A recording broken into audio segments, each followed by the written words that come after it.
তো ফাইনালি আমাকে কাগজ দিল, কাগজ দিয়ে এখন বসতে বললো 14 নম্বর। এটা হচ্ছে R5M, এটা ভার্সন 4, এটা ভার্সন 4, এটা ভার্সন 4, খালি নতুন ভার্সন বেরিয়েছে। এটা কালারটা সেই লেভেলের। ওই দাঁড়া লাইট জ্বলে মারা নেমে গেল। Guys good morning. Good morning না, আমার জন্য ব্যাড মর্নিং। প্রায় কাল মানে পরশু থেকে দিনটা পুরো খারাপই যাচ্ছে। পরশু দিনকে বাইকটা পড়ে গেল, কালকে রাত্রিরে বাইকটা এমন ইয়ে হয়ে গেল যে রাস্তায় বেরিয়েছিলাম পুরো গাড়ি হিট হয়ে গেছে, মানে হাই টেম্পারেচার হয়ে গেছে। আর ওর ভিতরে যে কুলিংটা থাকে না, মানে পাখা যে ঠান্ডা পড়ে সেটা খারাপ হয়ে গেছে। তো শোরুমে নিয়ে গেছিলাম রাত্রিবেলায়, ওরা বললো কালকে নিয়ে আসো, নিয়ে এসে আমরা দেখছি কী করা যায়। তারপর এখন শোরুমে নিয়ে যেতে হবে। পুরো দিনটাই খারাপ যাচ্ছে। কার নজর লেগে গেছে কি জানি বাইকটার উপর। বাইকটার অবস্থা পুরো খারাপ হয়ে গেছে। জানি না কতটা কি খরচা পড়বে, দেখি ইন্স্যুরেন্স ক্লেম করতে হবে না হলে। চলো এই যে ফাইনালি বাইক, আর বাইকের ভেতর থেকে একদম পুরো একদম টায়ার পুড়ে গেলে যেরকম গন্ধ বেরোয় সেরকম গন্ধ বেরাচ্ছিল। এখন গাড়ি ঠান্ডা আছে, 30 ডিগ্রিতে নেমে গেছে, 30 ডিগ্রি সেন্টিগ্রেড। পুরো এটা 110 উঠে গেছে, তাই জন্য পুরো গরম হয়ে যেত। আর গাড়ি থেকে পুরো পোড়া গন্ধ বেরাচ্ছিল ইঞ্জিনের ভেতর থেকে। জানি না কি খারাপ হয়েছে না কি ভেতরে কি প্রবলেম করছে কি জানি। নিয়ে গেলে এখন বুঝতে পারবো। চলো নিয়ে যাই, তারপর দেখি শোরুমে কি বলে। তো ফাইনালি আমাকে কাগজ দিল, কাগজ দিয়ে এখন বসতে বললো 14 নম্বর। আর এই যে গাড়ি, এখন গাড়ির চেক হয়। ফাইনালি কাগজপত্র দিল, কাগজপত্র দিয়ে এর মধ্যে আসে, বললো কালকে নিয়ে যেতে গাড়ি। গাড়ি আজকে রেখে গেলাম।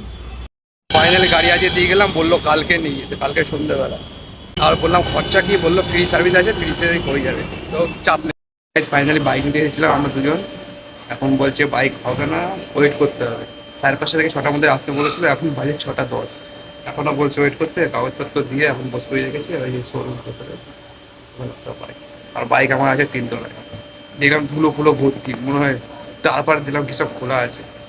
দেখি আমি কতক্ষণ বসাই, তারপর কতক্ষণ বাইক দেয়। এই বাইক এনেছি না ভাই, অপয়া মাল।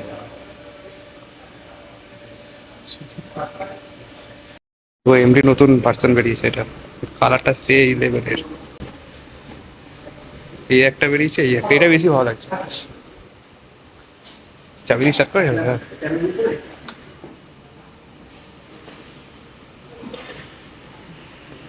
এ ভাই আমার মতো পুরোটা, মানে ডিসপ্লেটা পুরো ডিজিটাল করে দিয়েছে। এখানে আর 4টে R5 রাখা আছে, কিন্তু আমারটা নেই। আমারটা খুঁজে পাচ্ছি না, আমারটা নেই স্টকে। আমারটা ওপরে আছে, আমার কাছেই আছে এখন।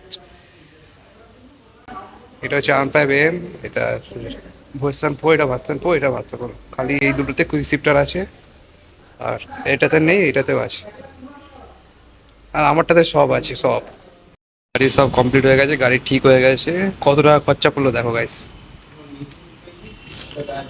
দেখো zero, net amount zero. Finally ওই যে আমার ভাইকে, আমার বাচ্চাটাকে নামিয়েছে ওপর থেকে। এবার একটু পলিশ ফলিশ করবে হয়তো, তারপর বাড়ি। এবার দেখি পলিশ করে কি না। ও গাইস পলিশ করলো না, কারণ সার্ভিস করাইনি তো আমি, তাই জন্য পলিশ করাইনি, এমনি বাড়ি পাঠিয়ে দিচ্ছে আমাদের। হয়ে গেছে, ওটাই পলিশ, একটু মুছে দেবে, ওটাই পলিশ। আমাদের পলিশ করে দিল না, কারণ আমরা সার্ভিস করাইনি। খালি এটা পাখাটা চেঞ্জ করেছি বলে, ফ্রি বলে আমাদের কোনো সার্ভিস দিল না, মানে পলিশ করলো। যদি এটা টাকা দিয়ে করতাম তাহলে করতো। গাইস ফাইনালি গাড়ি ঠিক হয়ে গেছে।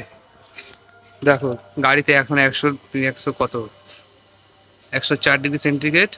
হ্যাঁ দেখো সাউন্ড, পাখা চলছে, আওয়াজ পাচ্ছ একটা কু পাখা। গাড়িটা প্রবলেমটা হয়েছিল যে আমি, মানে গাড়ি এরকম কুলিং হতো, আমি বন্ধ করে দিতাম, চাবি ঘুরিয়ে বন্ধ করে রেখে দিতাম। ওখান থেকে বললো যে যতক্ষণ না গাড়ি ঠান্ডা হচ্ছে, যতক্ষণ না মানে পাখা বন্ধ হচ্ছে, তখন গাড়ি বন্ধ করতে না। এতে গাড়ি ইঞ্জিনের প্রভাব পড়বে আর পাখাটাও খারাপ হয়ে যাবে। তাই এখন ঠান্ডা করছি, এবার থেকে মাথা রাখতে হবে, তোমরা মাথা রেখো। আমি পড়ে আছি না, মানে গাড়ি যতক্ষণ ঠান্ডা হচ্ছে ততক্ষণ ইঞ্জিন বন্ধ করবে না। এই যে ভাই এসে গেছে।